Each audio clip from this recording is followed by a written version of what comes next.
Hello, everybody. Welcome to a special bonus episode of Healing Not Healed. This is one of the ones that was in the bank for a minute, and I was just like, if I had, it was like a filler episode. But in the light of recent events, I felt it was so apropos to post it. So, yeah, I love that for me. Today's episode comes from a question God has been pressing on my heart lately.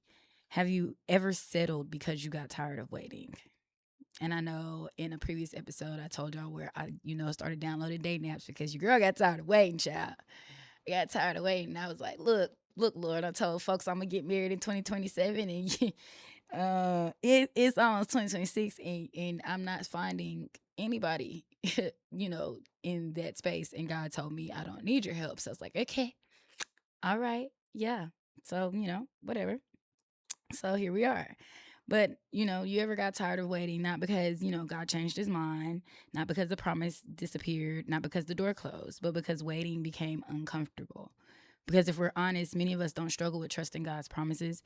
We struggle with trusting his timing. We want the blessing, we just don't always want the process. And that leads us to today's question. Are we choosing convenience over covenant?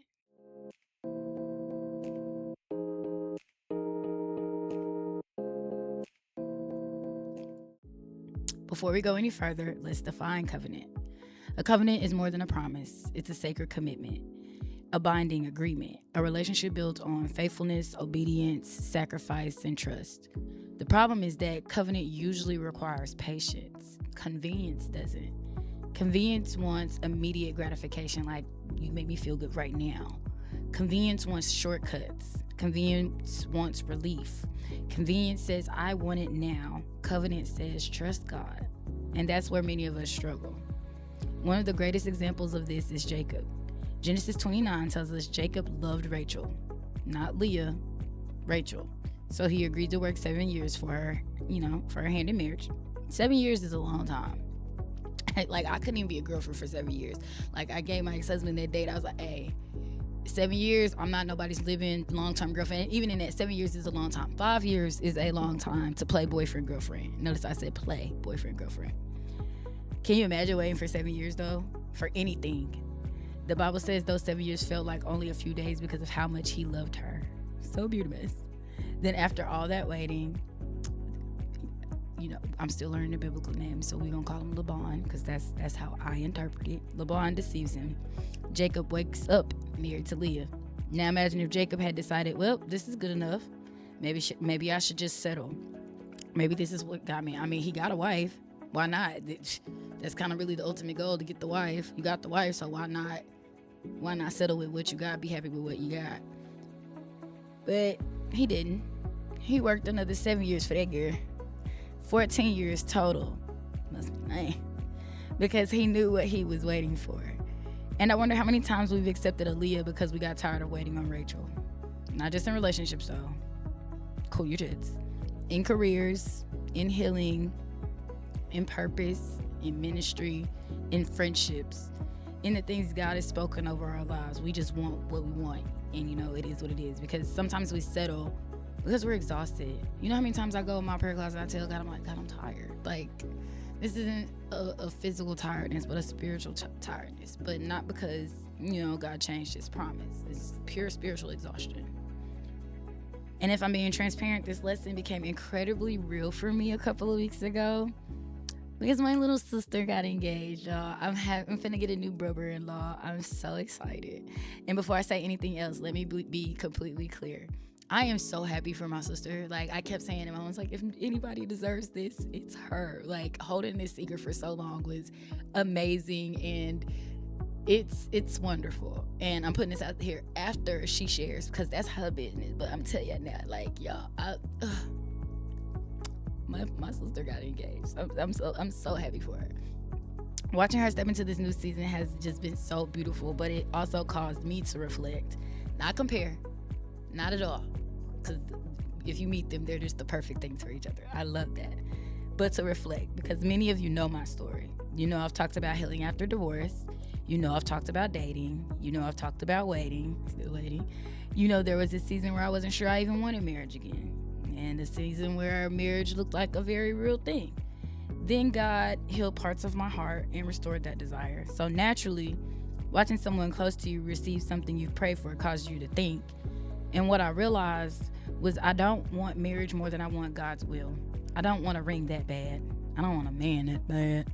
I don't want a wedding that bad. I don't want a companionship that bad. I want God's best for me. Because marriage is covenant. It's serious.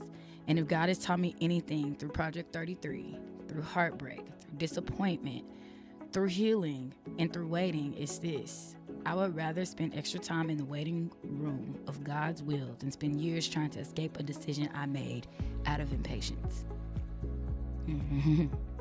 Because loneliness is temporary, waiting is temporary, but covenant carries weight. And if God truly has someone for me, my responsibility isn't to find him. I say it all the time. He's gonna find me, child. I am not looking. I am head down, focused on me and my kids, not looking. My responsibility is to become the woman God is calling me to be while I wait. The older I get, the more I realize faith isn't believing God can do something. Faith is trusting him enough to wait for him to do it his way. You know, Hebrews 11:1, faith is the evidence of all things hoped for. Faith is the evidence of the unseen. You know, it depends on which version you're reading, you know. But furthermore, then there's Lot in the Bible. The angels literally told Lot and his family to leave Sodom. Run. Don't look back. God was trying to save them. Yet, even then, they hesitated. Why? Because Sodom was familiar, comfortable, predictable, convenient, and that's the scary thing about convenience. It often disguises itself as comfort. It feels good in the moment, and you're so blinded to the outside that you're not really realizing you're right in the thick of hell. Sometimes the hardest thing isn't leaving what's bad, it's leaving what's familiar. Because familiar feels safe, even when it's destroying us. Had Lot stayed because it was easier, he would have perished with the city. And how many times has God asked us to leave something or shown us that something was not good for us, and we kept trying to revisit because it was comfortable?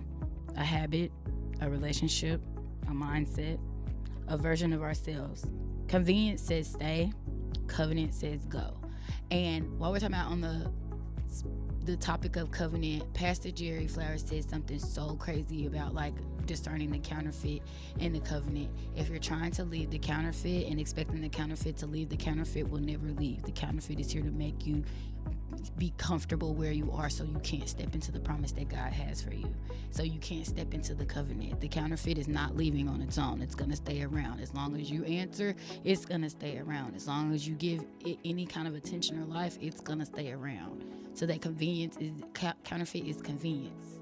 Remember that. It was the craziest thing, and I absolutely love that he said that, because it brought a lot of things into perspective of when you deal with the counterfeit, why it stays around for so long and it's so hard to let go and all these things. And yeah, it spoke so much to me.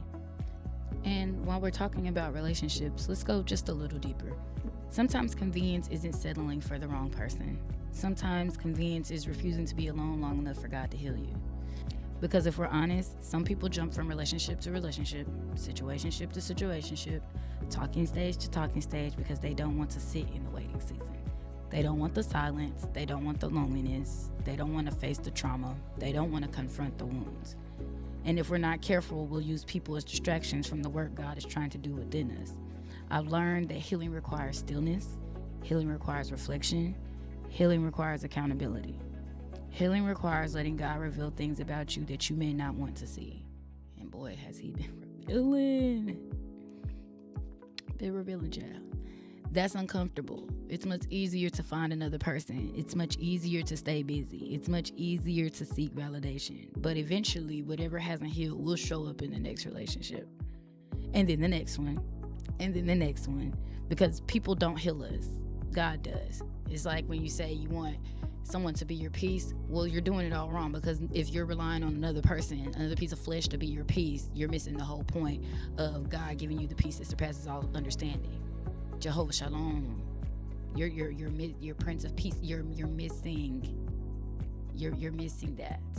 People can support the process, people can encourage the process, but they cannot do the work that only God can do. One of the most difficult lessons I've learned is that just because you're ready for companionship doesn't mean you're finished healing. I said that in the previous episode. In fact, sometimes another person reveals the places that still need healing, and that's why waiting well matters. Because waiting isn't punishment.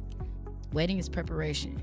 That's how I know. And I'm going on a bunch of sidebars because, again, this is a bonus episode, y'all. But that's how I know the man God has for me. He's going to be like, how have you been single for this amount of time? Like, how have you not been worked up? Because, like, I'm trying to do the work before he gets here. I'm trying to do the work so he doesn't have to heal the little girl trauma and the little girl wounds from years ago. I am trying to heal and prepare so that even if he does have to deal with that little Christina, that he knows how to deal with it well, and that it's not just something that freaks him out. Like, I'm telling you, future husband, if you ever listen to this, bruh, you have got a prize on your hands, because when I love for real, I love hard. And I'm just excited, and that's why not everybody is able to have that access. Like, yes, we've moved on, but that access denied, you know? Anyway, I just get so excited. Sorry. Waiting is where God teaches us who we are without needing someone else to tell us. Waiting is where he develops our character. Waiting is where he heals wounds we didn't even know we were carrying. And if we skip that process, we risk making someone else pay for pain they didn't cause. We risk requiring someone else to carry baggage that belongs at the feet of Jesus. Y'all, these gems from previous episodes are all wrapped in, baby. We are dropping them. And I hope you're taking notes. That's not covenant. That's convenience. Because covenant says, let me become healthy enough to love you well. Convenience says, help me carry what I should have healed before I got here. Then we arrive at the greatest example of all, Jesus. Because if anyone had a reason to choose convenience, it was him. He could have stayed a carpenter. He could have avoided betrayal, avoided rejection, avoided suffering, avoided the cross.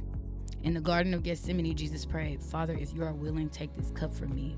Yet, not my will, but yours be done. The cross wasn't convenient. It was covenant. The nails weren't convenient. They were covenant. The suffering wasn't convenient. It was covenant.